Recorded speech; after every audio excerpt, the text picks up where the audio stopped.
Hogan again. And the shoulder.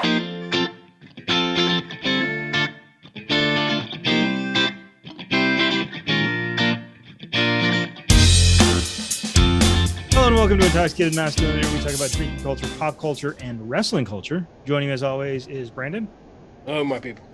And Kale. Hey. Jim is off tonight. So tonight we're going to do kind of we've all been into wrestling, at different points in our life for various periods. And I think wrestling's always played kind of a big impact, especially when we were kids and when we were young adults. So we thought we would do a little episode about wrestling.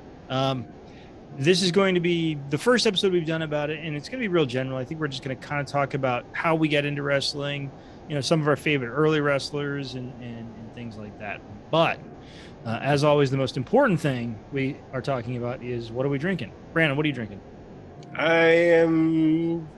My creativity's gone down a little bit on this. I'm going back with a favorite of mine, a Chinar Manhattan. Chinar Manhattan. Kale, what are you drinking? I'm having a Tanqueray martini in a non-traditional glass. Fair enough. And I'm having scotch because Rowdy Roddy Piper wore a kilt, and kilts are from Scotland, and scotch is from Scotland. That's all I got. Tenuous to say the least. So I think maybe to start off with, I think the thing I remember, or the earliest thing I remember about wrestling, and the earliest match I remember, because I was a kid in the 1980s and 1990s. So of course I loved Wolverine, Batman, and the Ultimate Warrior, because those were the sort of basic bitch things that you would love if you were a kid growing up in that period. And of course, the most important fight was Hulk Hogan versus the Ultimate Warrior at WrestleMania 6. Did you guys watch that one? Not live. I don't think so. I don't remember being a huge Ultimate Warrior fan. I probably would have gone for Hogan at that point. Yeah, it's sort of interesting. Apparently, because Hogan is apparently somewhat difficult to work with. And the only way but not as difficult as the Ultimate Warrior. Well, I don't know. I think they sort of back and forth as to who is more difficult. The Ultimate Warrior was very, very difficult and did lots of shady things. And Ultimate Warrior, unfortunately, no longer with us. Well, from what I was hearing, Ultimate Warrior's just, he wasn't good. He wasn't a good wrestler, and he wasn't a good worker. And well, that's one thing, and it gets a little off topic of where we originally get into it, but I think there's always been a little bit of tension in wrestling between people that were very, very popular, but maybe not very skilled, and people that were very skilled and maybe not very popular. And Ultimate Warrior was definitely on the end of the spectrum of very popular, but not necessarily very skilled. I mean, the guy had basically 4 moves. But, as growing up and watching, as a 10 or 12-year-old kid, that was like the coolest thing that I could imagine ever happening was, seeing the Ultimate Warrior wrestle in person, which I did. I got to see him here in Des Moines at least once. He fought The Undertaker. But yeah, so like this match was huge. And again, Hulk Hogan sort of agreed to lose clean to the Ultimate Warrior. But if you watch the match, Hulk Hogan goes down and grabs the belt, hands it over, and makes a big show of it because Hulk Hogan has to make as many things about Hulk Hogan as possible. I don't know what's an early match that you remember when you were first getting into wrestling, like the first really big match that you remember watching and just being like, oh, that's awesome. As far as a big match that I'm less sure about. It might have been the debut of The Undertaker. But I remember as a kid getting to watch, like, the one time I'd get to stay up on a Saturday night because I'd have to go to bed so I could get up for church in the morning on Sunday. One thing I got to stay up sometimes for was Saturday Night Main Event. And that didn't come on real regular. And I never spent any real time looking at the TV guide as a kid. But I don't think it was even on there. It was just kind of like paid programming, and then all of a sudden it'd be on, and it'd just be like, that was really cool, And they didn't do any big title change type of stuff on there because, while it seemed like a big idea and a big cool thing that suddenly here's wrestling, it wasn't they weren't going to do a big storyline shift without people paying for it.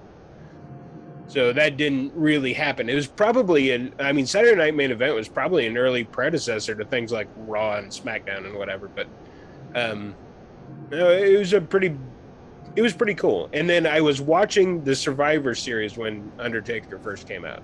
That was probably the biggest match that I remember from when I was that age. I love the Survivor Series. Those were like, it was like Survivor Series or Royal Rumble, like the coolest match. By the way, just for Evans, Undertaker first appeared on January 26, 1987. It was Ted DiBiase and Brother Love brought him out. Before Paul Bearer came out. Yeah. Kale, what do you think? What's a big match, early on big match that you remember? Well, I started panic thinking because I was trying to think that far back. And because it's not a trivia question. There's really no wrong answer. I too was stuck with the Saturday wrestling. So I remember a lot of stuff going on between, like, I remember a match between the British Bulldog and Bret Hart. And then, of course, there was Bret Hart versus Owen Hart. Those were pretty intense matches, I guess. Yeah, I remember the Hart. Well, the Hart family. The Hart family is a big wrestling family, and like most wrestling families, has endured really just a tragic incident after tragic incident. Just ask the Von Erich family about that kind of thing. That being said, like when you first watched wrestling, did you know it was sort of it was scripted from the beginning, or did you sort of initially think it was somewhat real, or maybe somewhere in between? No, I felt firmly in the camp of thinking it was real. My dad was often skeptical, but I definitely thought it was real as a kid. Me too, as a kid. I think I knew it was scripted, or I think maybe I thought it was somewhere in between. Like it was like, well, maybe this is scripted, but this part isn't, or something like that. So I think that I probably knew it wasn't real. Like I didn't think that the Undertaker actually killed the Ultimate Warrior. But also I thought that it was like pretty close to real, or like some like real-ish. I even like as a kid, I was sure it was real, but then as I got older, I was like, okay, they're probably pulling some punches, right? I mean, they couldn't just like kick somebody in the face and not have that much damage happen. But then as I got older, there were just literally blood all over the ring. Yeah, it took a while to get to the point where I was like, oh, this is just scripted. But then it really. Sorry, go ahead. I think it's sort of interesting that once you realize it's scripted, you start to watch it in kind of a different way. It's like it doesn't necessarily ruin your enjoyment of wrestling. You just have to watch. You're watching with a different set of eyes, and you're seeing, oh, how did they do that, and how did he, do that move without hurting the person? And that's where you sort of start to see people like the Ultimate Warrior. Another wrestler sort of famously along the same lines was Ahmed Johnson. People that were very big and impressive looking, but maybe didn't know much of anything about actual wrestling. I mean, the famous quote about Hulk Hogan is they didn't know a wrist lock from a wristwatch. Well, there was a lot of like I recently got to listening to Jim Cornette's podcast, and it's pretty good. But there was you were talking about that other end of the spectrum though. But there's one that was kind of in between where like Shawn Michaels was an excellent worker and really, really good at selling, but he was also kind of he was an asshole. So a lot of the people in wrestling respected his talent and his ability, but didn't particularly like him. Yeah, I think he was pretty universally disliked by most people. Yeah. But one of the things Cornette always says is, he could give a class in that pulling yourself up the ropes after you've been knocked down, really selling it type of thing. And he was talking about, Cale brought up Bret Hart, and he was talking about the Bret Hart versus Steve Austin match where Steve Austin was supposed to be the heel. And no matter what heel stuff he did, the audience kept kind of going for him. And he said that entire time, he sold that leg from the sharpshooter and sold it all the way as he walked all the way back and into the back and all that. And I look back at that now and I think that's really cool. And I kind of wish I was smart enough as a kid to like those guys instead of being like, yay, Hogan or whatever, By the way, apparently, speaking of Shawn Michaels and selling, there was a famous match in 2005 where he was fighting Hulk Hogan. And apparently he had basically been told by Vince McMahon that he was going to job to Hogan. By the way, there's some of the terminology that, gets put out there, like to job somebody means lose to him clean, basically.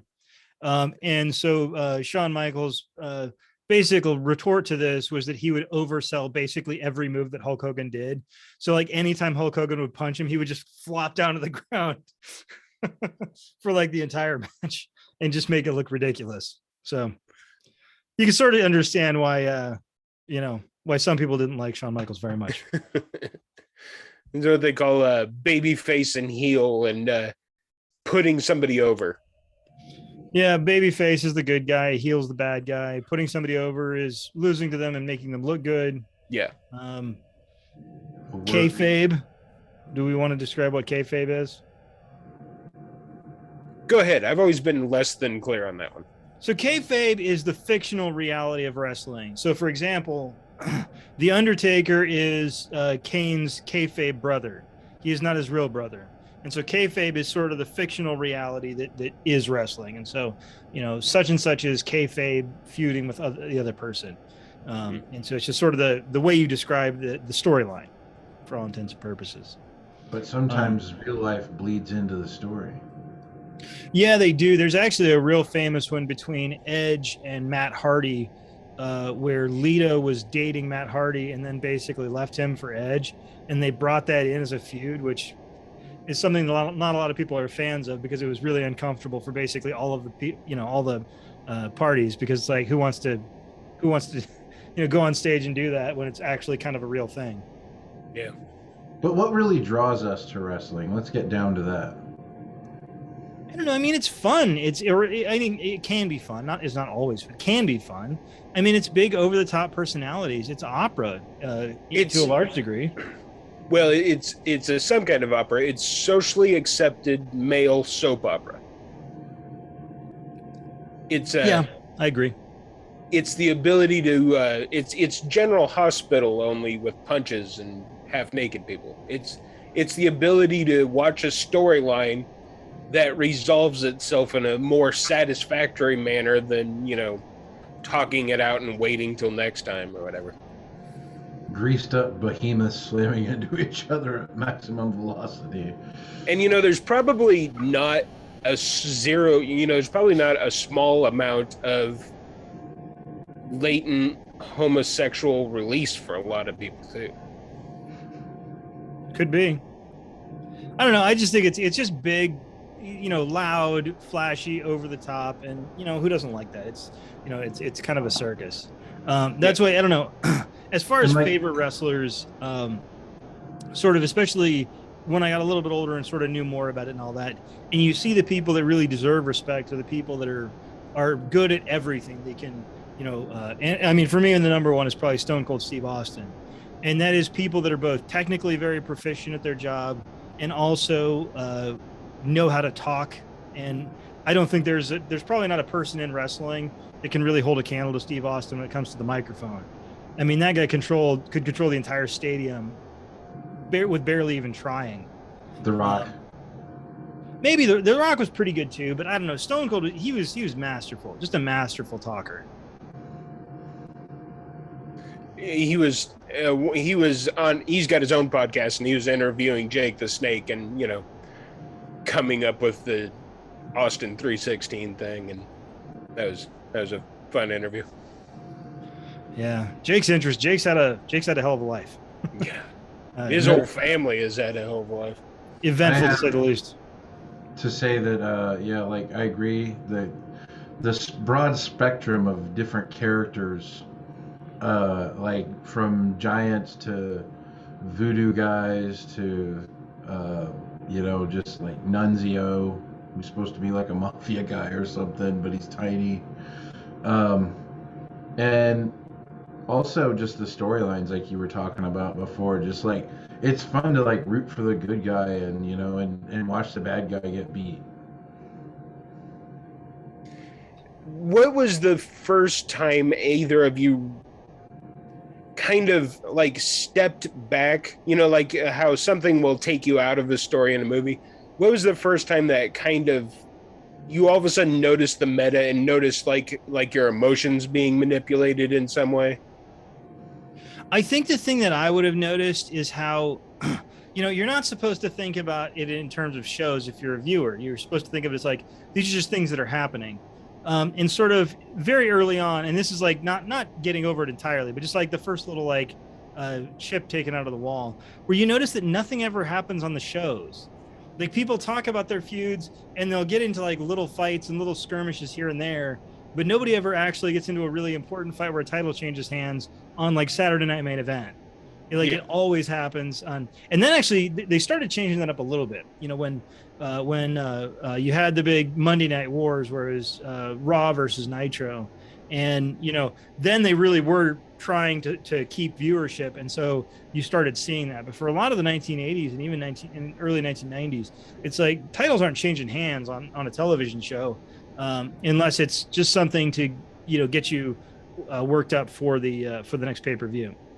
Well, and it could be something like one of those case matches, where like, oh, it changed hands, but this guy's got a special case that says he can, get into a match right now with you and all this. So they'd always come up with some reason why they could go back to.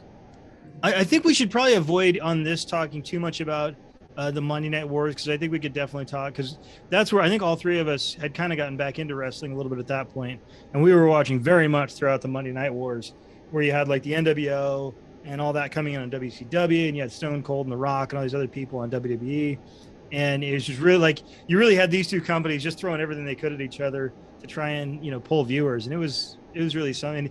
Like even like I think there were times where we would have to decide, are we going to watch Raw or are we going to watch Nitro tonight? It's like sometimes it's a little tough. Yeah, my first break was right after, like you guys were talking about very early on. We were only watching it on Saturdays, and so I watched it as a kid. But then, as a teenager or whatever, I never really thought about it. And then, like whenever the subject came up, until I think we started hanging out with the little group of friends that got back into it.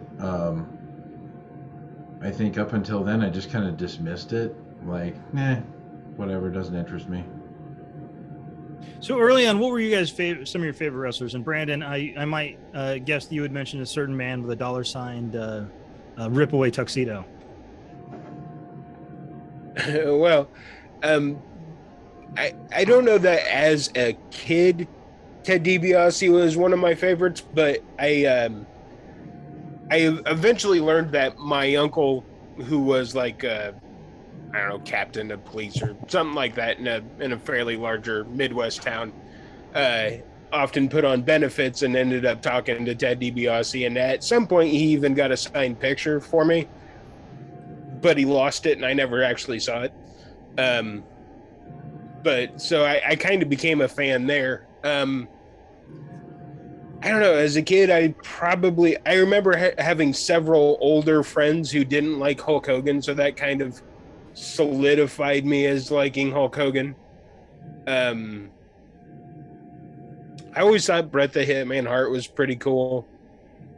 I have a question for you. Maybe this will help jog some memories. Who had the better laugh, Ted DiBiase or Jim Neidhart?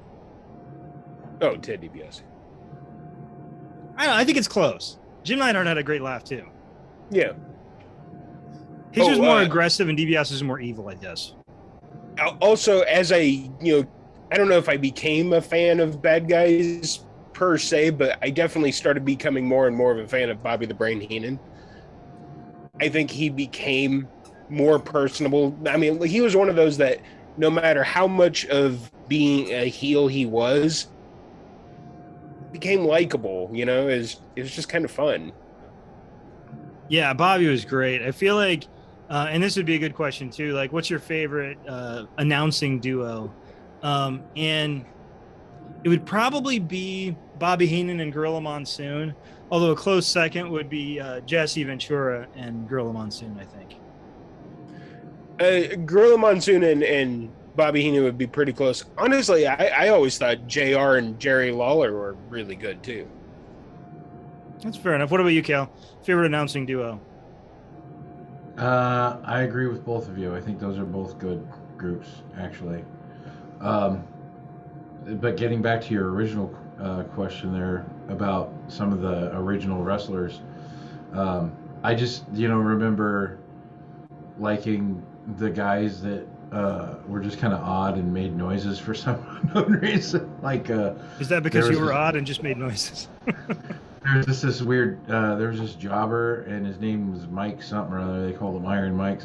And he would just get beat up by some small-time face. He was just a jobber to get his butt kicked, in one of the early on matches.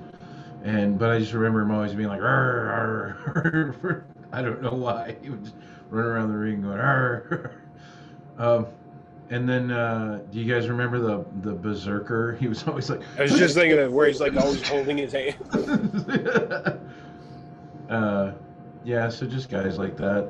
I mean, they weren't like good wrestlers, and I didn't like them in particularly. Like, I did like Warrior, though, because he was just so spastic and unpredictable. It was fun to watch.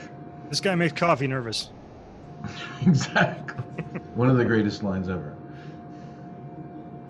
One of the other old guys that would sort of fall into that category. You remember George the Animal Steel? Yeah. He used to chew off the turnbuckles and stuff.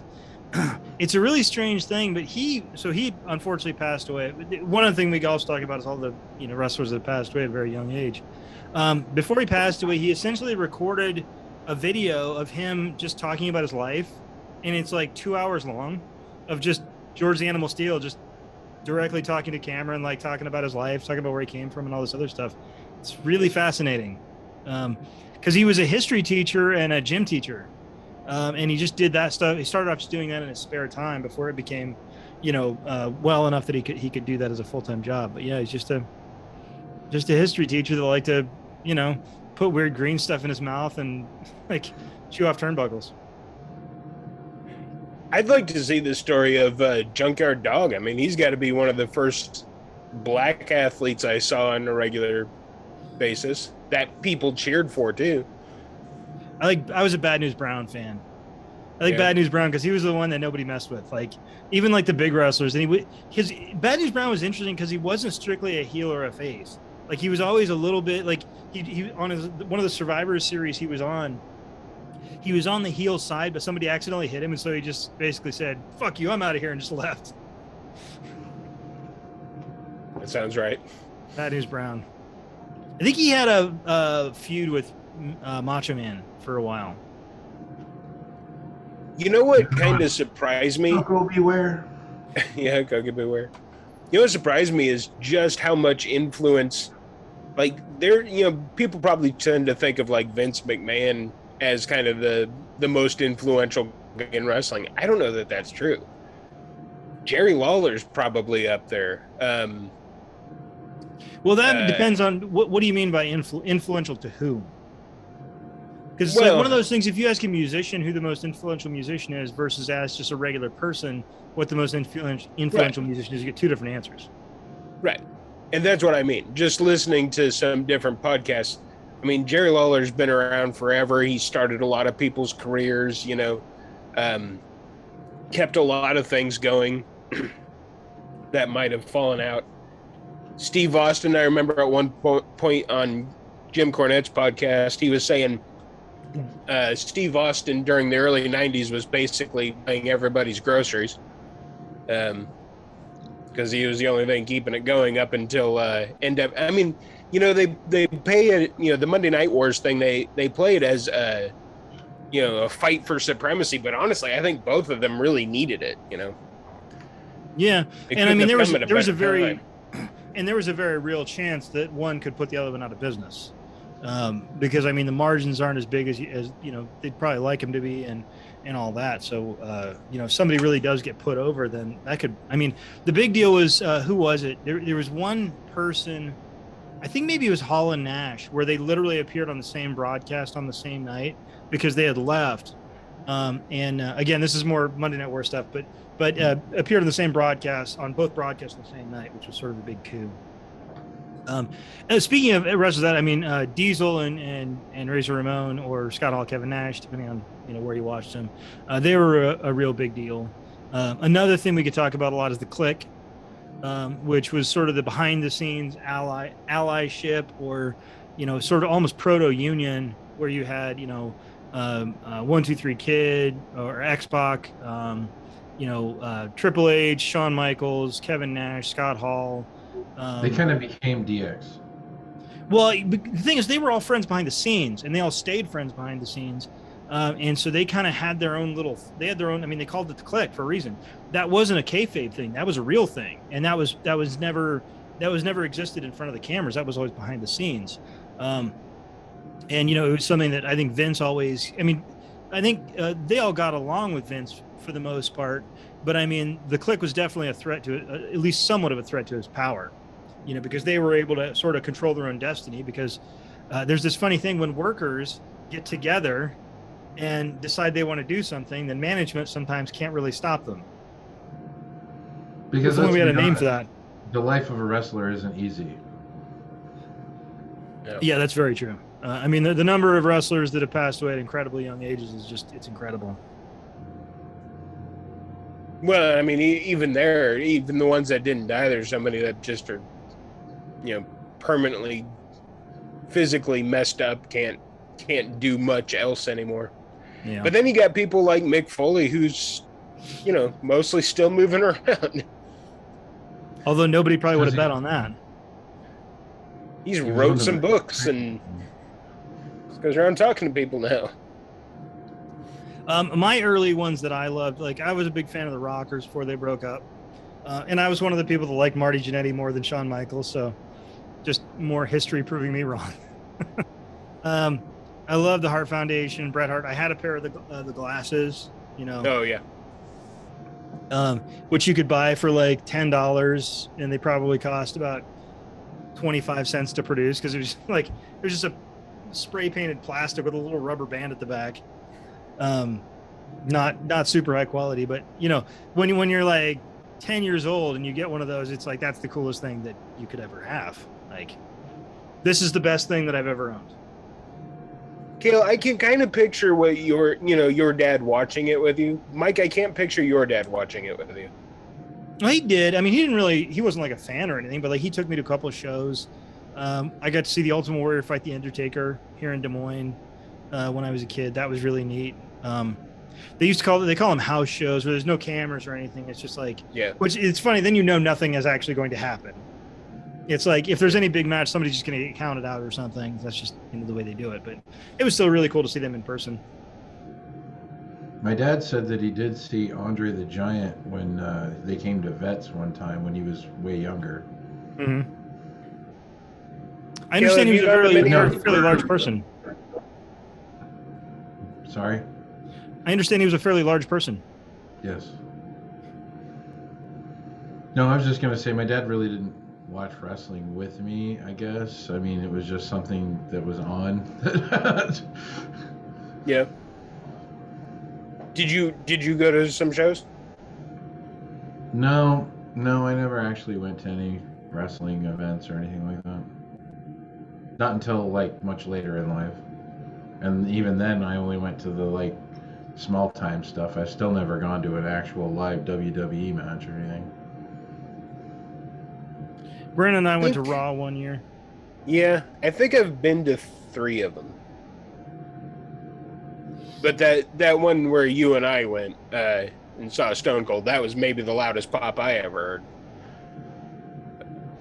Yeah, it was a big deal. The other ones I went to, was when I was younger, and they were all just house shows. Which there's nothing wrong with house shows. House shows are fine, but it sort of takes a little bit of the excitement out of it when it's not being filmed. Because yeah, but I'm not sure. They never come on Monday and at a house show in Cleveland, Hulk Hogan lost the belt to Tito Santana or something like that. That's not going to happen. Yeah, but I'm not sure I realized that when I was younger, that the house show, because there was a couple, I went, I don't remember, there was an Undertaker at one and somebody else. We went to a couple when I was younger. I don't remember if I don't remember if I understood that or not, but I do remember at least seeing no cameras and being like, no cameras. Yeah. That's weird. Well, you mentioned Tito Santana, and that made me think of like Rick the Model Martel, and like the Honky Tonk Man and Jimmy Superfly Snuka, who probably killed somebody. How many of the older wrestlers do you remember? Oh, I remember tons. By the way, Jimmy Snuka probably killed somebody.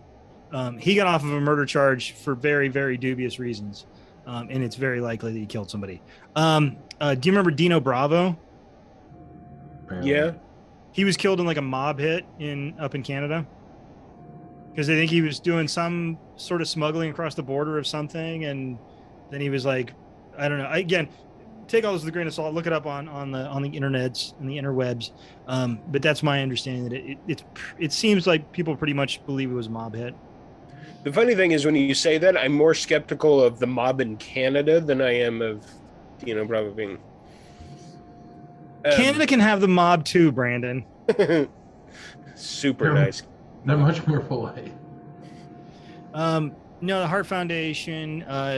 So I liked Earthquake and Tugboat. Earthquake and Tugboat. I was just going to mention them, and then because they were both large gentlemen, and then they made them team up, and Tugboat became Typhoon. So it was Earthquake and Typhoon, the natural disasters. Yeah. And then Earthquake had that big feud with Jake the Snake Roberts. Like I try to remember all the different feuds people had throughout the years. Remember Bastion Booger. Yeah, Bastion Booger. I remember Bastion Booger. Some of the personas were terrible. I mean, you remember WCW seeing Master Blast? Was it Master Blaster? Is he the one that fell through the wall when he was trying to come out of the wall and like knocked his weird helmet off and like just That was the Shocker. Oh, the Shocker. That's right. Yeah. Yeah. Master Blaster. That's something. Was that somebody? It probably was. That's from. Is that from frickin' Mel Gibson? What the? Beyond Thunderdome. Yeah, you're right. I think that is Beyond Thunderdome. Yeah, I think that's. Then there was Mr. Perfect was kind of a big deal. Yeah, Mr. Perfect was like, so the other thing they had is they didn't used to have lightweight and heavyweight or any of that. What they'd have is they'd have the world champion and then they'd have the Intercontinental belt. That's what WWF did. And Mr. Perfect was always one of the ones that was either had the Intercontinental belt or was like going to have it pretty soon. So you'd have like him and Shawn Michaels and Bret Hart and Tito Santana, I think, was Intercontinental champion for a little bit. Ultimate Warrior Ricky did. the Dragon Steamboat. Yeah, I was going to say Ricky the Dragon Steamboat. was. Ultimate Warrior kind of phased through being an Intercontinental champion because in WrestleMania 6, when he won the belt from Hogan, I think he was like one of the first ones to have both the Intercontinental and the world title at the same time. Razor Ramon was for a long time. That would have been, I think that would have been a little later on though, because the guys I'm thinking of would have been like late 80s, and Razor Ramon is like what, early to mid 90s? Yeah. Well, no, that'd be like mid 90s to late 90s, I think.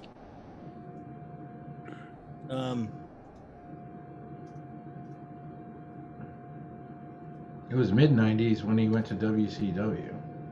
Then there was tag team belts and then the hardcore belt for a little while. And I'll be honest, I didn't even know ECW was a thing until Paul Heyman came to WCW. Yeah, I didn't really know that much about it either. They were kind of one of those territory things. I think it was Pennsylvania or something like that, where they were kind of northeastern seaboard, something like that, where they were kind of because Cornette talks about this a lot, where there's territories. There's a St. Louis territory, and Kentucky and Tennessee and Nashville. They all had their. Texas had their own thing, their kind of own stable of guys that kind of did their own shows.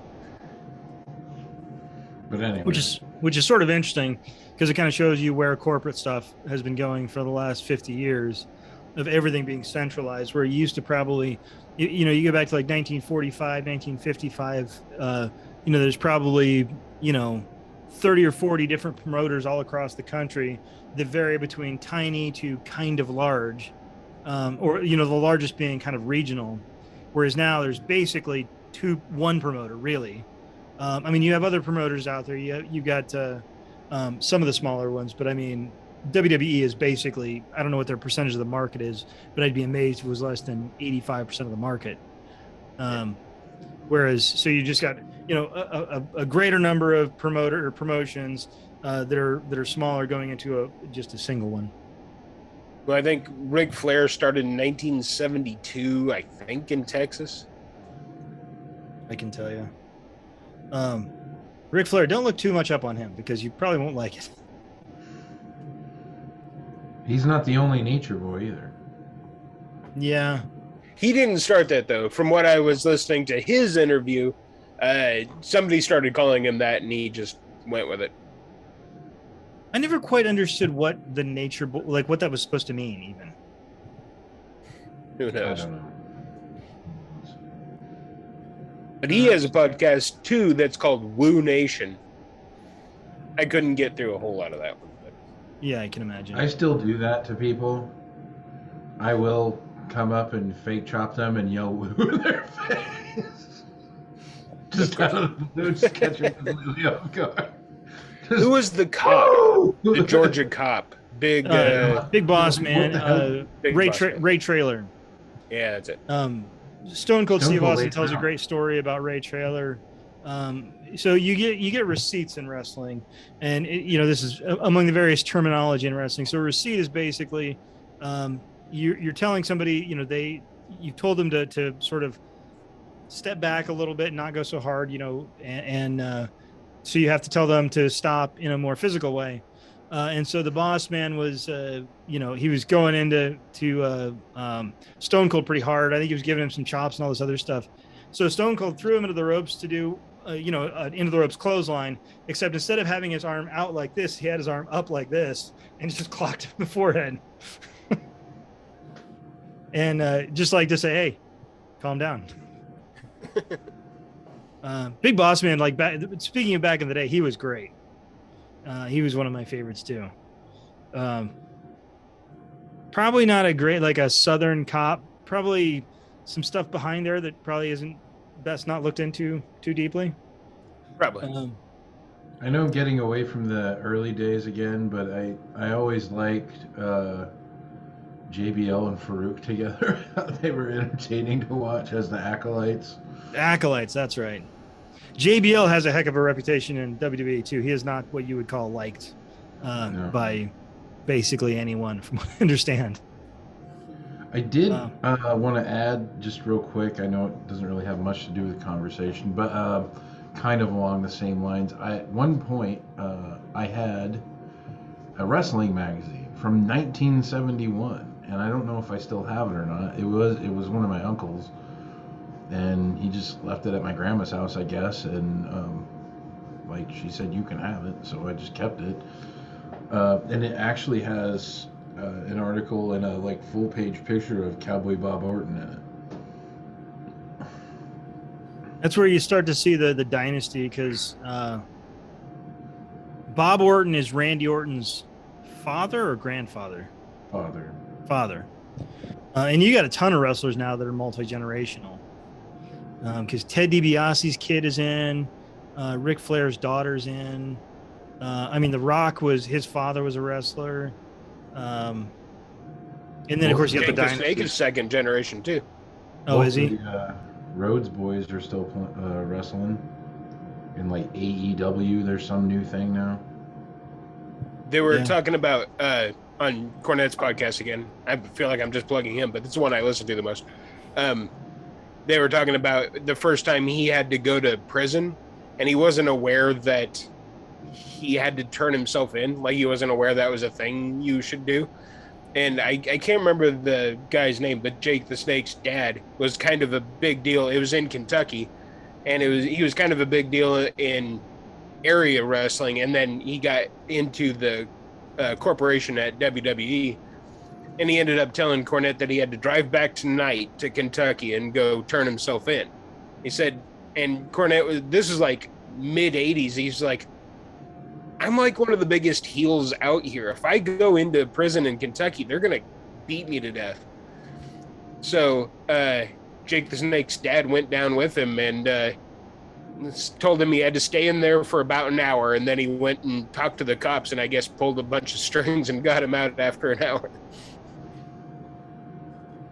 Well, yeah, you figure those regional promotions, I'm sure they do stuff. The one that I thought was most interesting as far as a police run-in, so I met Hacksaw Jim Duggan, who was one of my favorites back in the 80s too, because Hacksaw was he was a goofball. It was like kind of like him and like the Bushwhackers were just like a lot of fun. So Hacksaw, when he was fairly early in, he was told to drive with, because he'd have like a driving partner, to get to the next gig. And he was partnered up with the Iron Sheik, which if you know any of the stories about the Iron Sheik, he was and continues to be a maniac, a very, very interesting and crazy person, of which there is a documentary about. The Iron Sheik was apparently one of the best wrestlers in Iran. And the best wrestler in Iran had gone up, sort of said some marginally critical things about the Shah, and then died under somewhat mysterious circumstances. So apparently the Iron Sheik decided it might be good time to not be the most important wrestler in Iran anymore, and that's when he came to the United States. Yeah, get out of there. And so, like, the Iron Sheik was just did drugs and all the drugs you can find, and all the alcohol and all the women, just like basically all of the extremity or the extremes of the 1980s. The Iron Sheik was there, and so Hacksaw Jim Duggan was driving with him, and like just he's talking about this guy just being a lunatic, basically a crazy guy. And they got pulled over, and that was one of the first times where it was sort of revealed that there was drugs in wrestling, and kind of one of those these sort of fake shock that the WWF was like, oh my God, there's drugs being done in wrestling. Oh my, we had no idea. It's like, I think you had some idea. I mean, if you just say there's a car being driven at night by Hacksaw Jim Duggan and the Iron Sheik through like Kentucky back roads or something, it's like, I'd be surprised if there wasn't drugs involved. Well, I think Hacksaw Jim Duggan, I think smoked pot, but I think that's about it. But like Iron Sheik's doing coke off of, anybody's ass that he can find, it's just, and yeah, just this sort of idea, like they were both released immediately. And then I think that Vince and, had to sort of eventually let them back in, like a week or so later, but they were both actually, as soon as that news came out, they were both released. So it was like a really big deal, according to the media and according to, at least the press releases that the WWF put out. And like I said, to me, it just seems so silly just because it's like, it's the 1980s. Oh my God, people are doing cocaine. Can you imagine?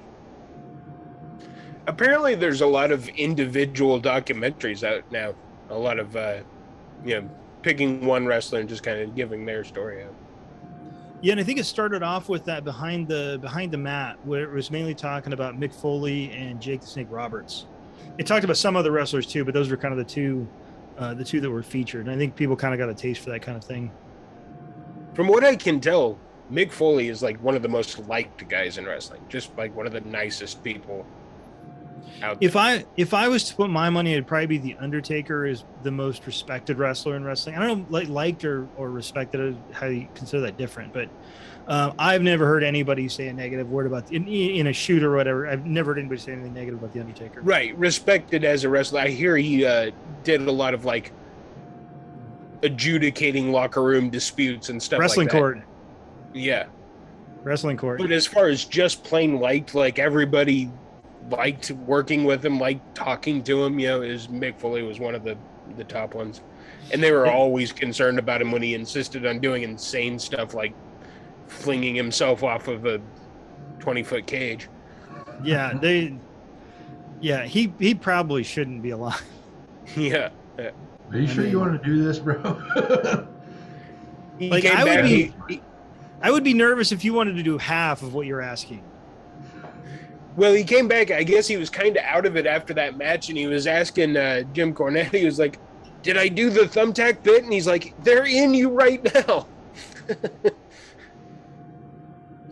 So let's see. You want to get hit in the face with a baseball bat covered in barbed wire, and it's on fire?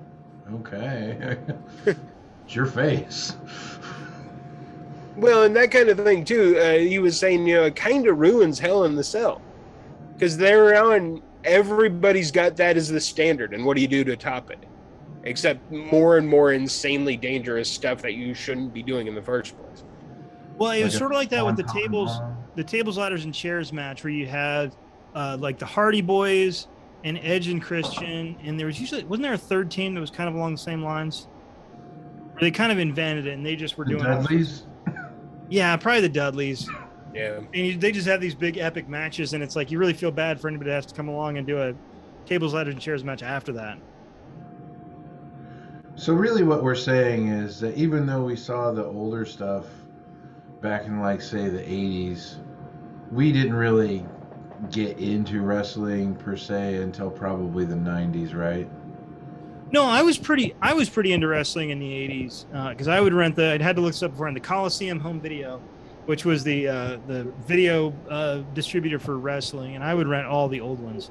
And for me, and this is actually as far as events go, my favorite was always either the Royal Rumble, but probably Survivor Series, where you'd have these big teams all fighting each other, and it'd be like a team of heels fighting a team of faces, and like, one you'd have like the Ultimate Warrior and the the Legion of Doom. I was calling them by their WCW name.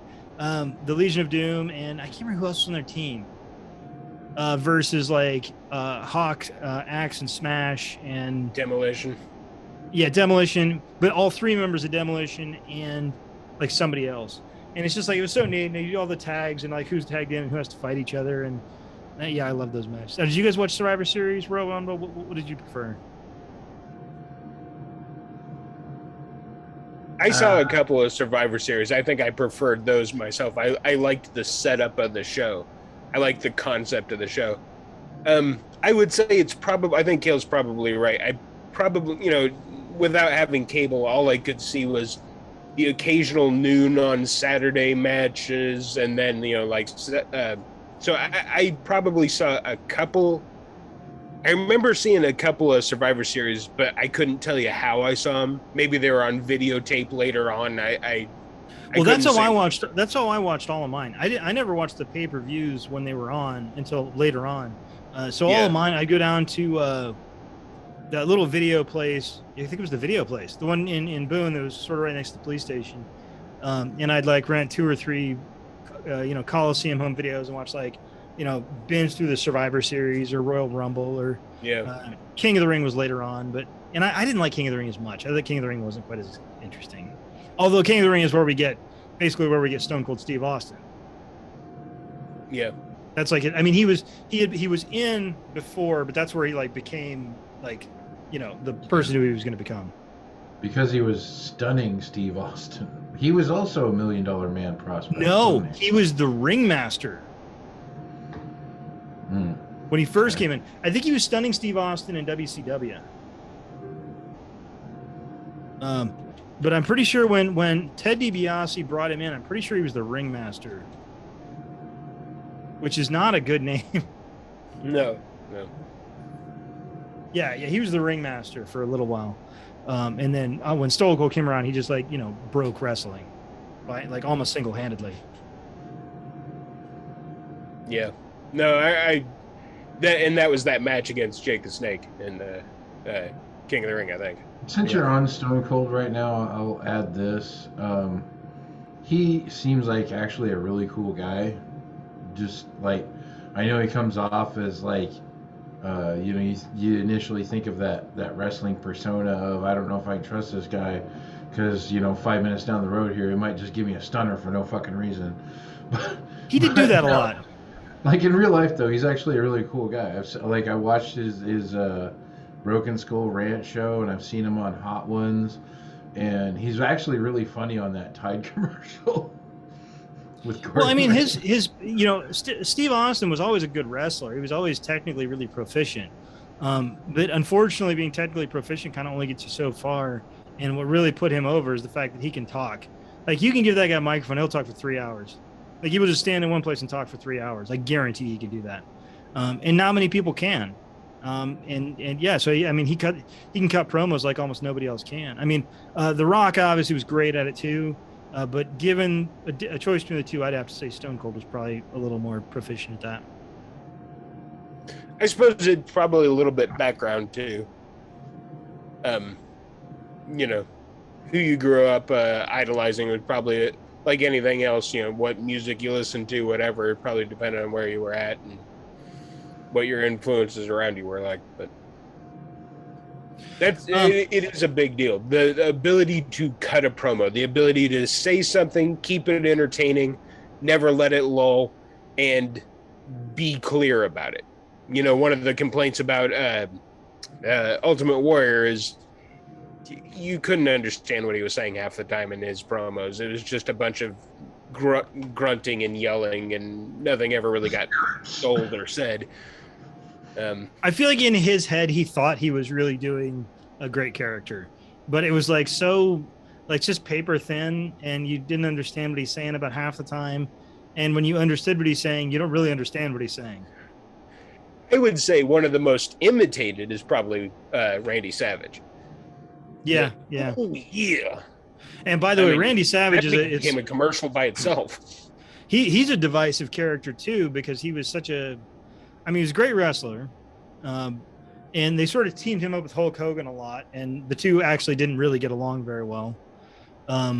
Randy Savage was a remarkably jealous person, and was apparently always nervous that somebody was going after his wife. And then his wife left him for another wrestler, so maybe he had something to be nervous about. But very talented, and cut a hell of a promo too. I mean, he even, and honestly, you would always understand what he was saying either, because he could get pretty down there, but like better than the Warrior. And just but a talented wrestler, I think. They were saying that he and Steamboat scripted out that one big match. What was it, WrestleMania? I think it was. That one really big match, they scripted out entirely in the back room. They practiced it over and over. They knew exactly what spot they were going to take, what move they're going to do. And apparently that put a lot of people off at the time, because most of the matches were kind of done with, I don't know why, but it seems like usually the heel is the one calling, you know, what to do next, you know, put him into the ropes. You grab the guy and say, do this to me or whatever, as you're flinging him off. But to have it completely scripted out was something new and different and kind of weird. And, you know, it kind of seems like it fell 50-50 on who liked that idea and who didn't. It seems to me like you would have to do that now. Like, I wouldn't be surprised if a lot of them are now, yeah. Yeah, there's just so much stuff going on inside and outside of the ring that you have to have at least some sort of an outline to be like, okay, I need to be here at this point. I actually think back in the mid-90s, I think that's why, well, it's not the only reason, of course, but I think Raw was maybe the weaker of the shows between Raw and Nitro, because not a lot happened on Raw. Once you got past all the talking and all the soap opera stuff and actually got to a match, there was maybe 3 matches totaling about like 8 minutes apiece or something. I mean, you could go through match after match on the Nitro show. I have to say though, since you're talking about it, when I like I said, I kind of lost interest in wrestling through my more formative years, I guess, and then came back into it in the 90s, kind of stuck with it through the early 2000s, got into like ordering pay-per-views and stuff like that, and then I just kind of dropped back out of it again. And like, I'll take it or leave it. I don't have anything against people who do watch it on a regular basis. I know people that watch it on a regular basis, but you know, it's just I can take it or leave it.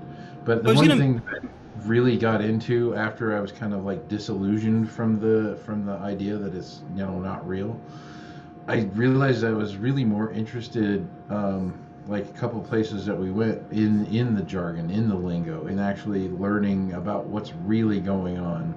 Because that's more interesting to me to see, is this guy really doing a good job of what he's supposed to be doing right now?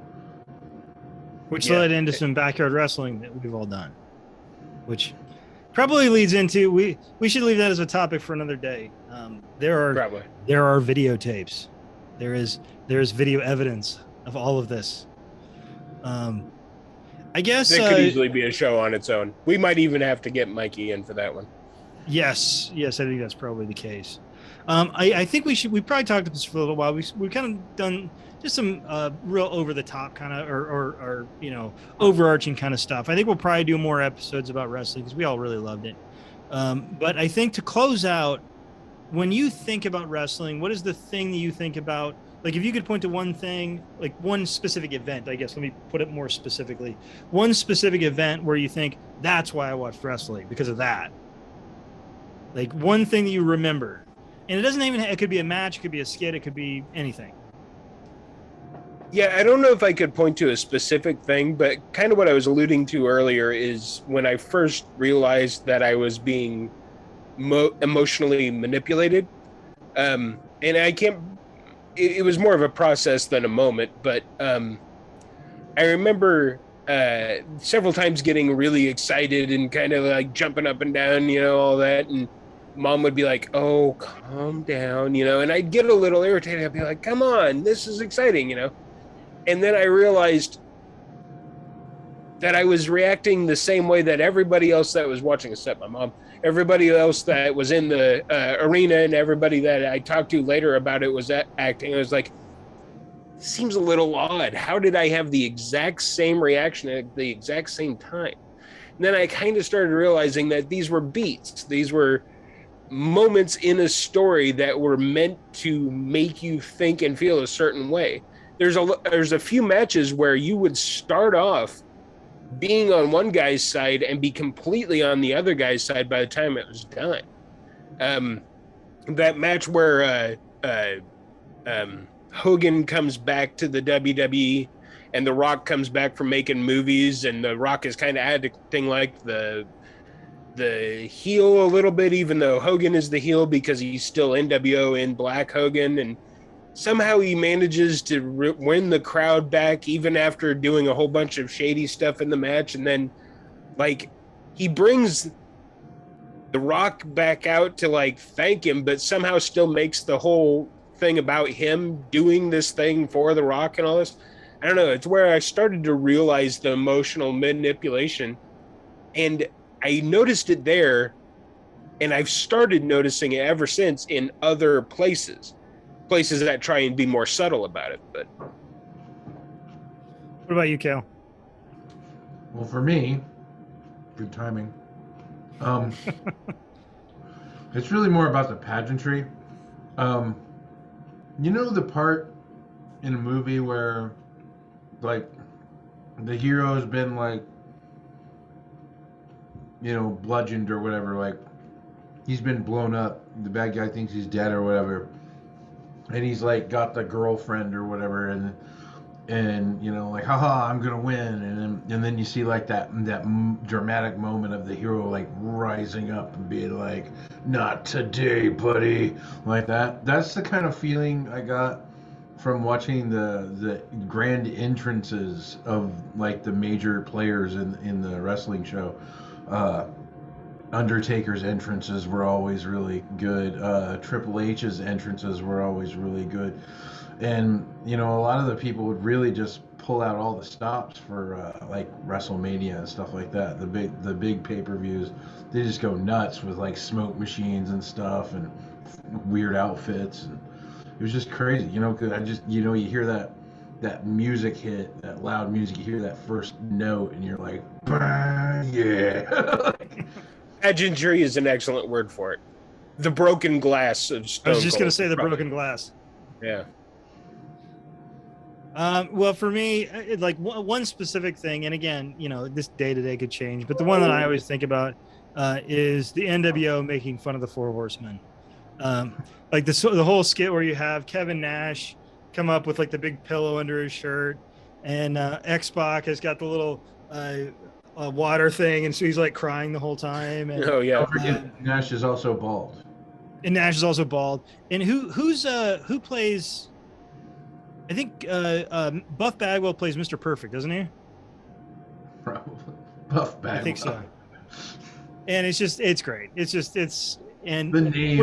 What's funny is like one of our friends who loves wrestling is like the biggest Four Horsemen fan on earth. He loves the Four Horsemen, and even he laughed at that because it was so good. So Buff was one of those legitimately entertaining people too. yeah, he was. I think Scott Norton was a good tag team partner for him because he was kind of the opposite, where he was like Norton was just a muscle basically. Yeah. He was like the big guy in sunglasses who stands in the back and is like, you know, he's a thug. He's a thug. He's a good thug.